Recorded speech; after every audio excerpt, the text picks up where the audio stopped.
you're very welcome back to part 2 of our table topper project, which we are making up in some lovely Christmas fabric that might look nice on your table over Christmas, or if you wish, you can throw it over, use it as a throw on your couch or whatever.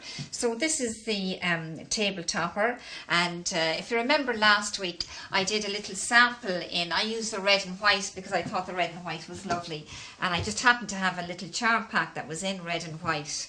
So this week we're just going to put the whole lot together. And to do that you need some backing fabric, and if you refer to the magazine, all the instructions and all the measurements that you need will be in the magazine, so you'll know exactly the amount of fabric that's required for your project. But anyhow, just get your backing fabric, and you probably won't be able to pick this up now on the camera, you mightn't be able to see it out there. There's actually a lovely a little star design on the front of this fabric, so make sure that you lay your backing fabric wrong side up. So this is the wrong side and that's the right side. So lay your backing fabric down first, and then just get some wadding, which is the middle piece of your quilt.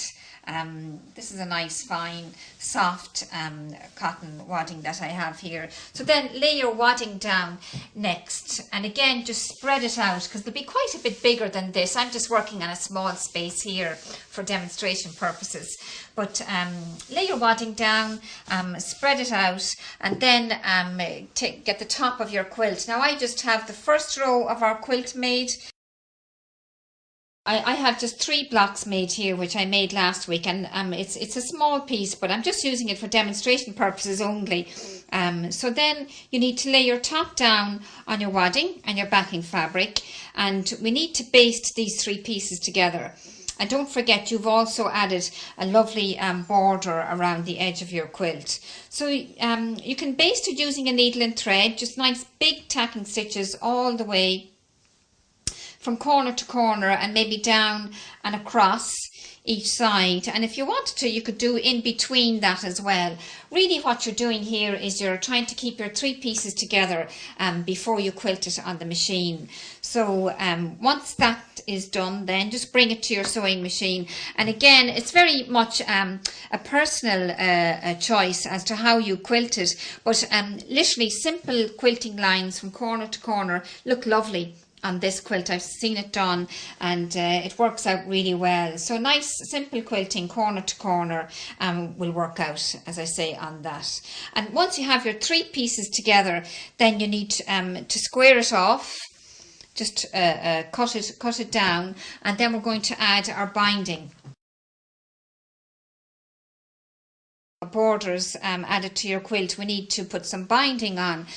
To make up your binding, you just need some strips of fabric.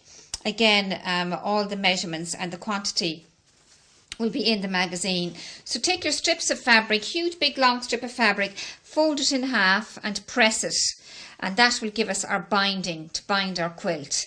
And then to add your binding, just lay your binding edge to edge with your quilt, and take a 1/4 inch seam all the way around the edge. Get down to the corner, off you go again. And the corner can be a little bit tricky, but just so to within a 1/4 inch, lift your binding up and then lift it down, and off you go again, starting with a 1/4 inch all the way down to the next corner.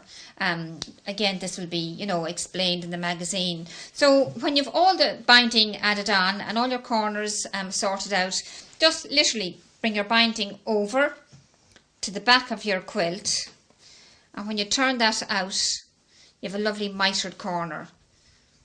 Again, just literally turn it over, and you can slip stitch that by hand.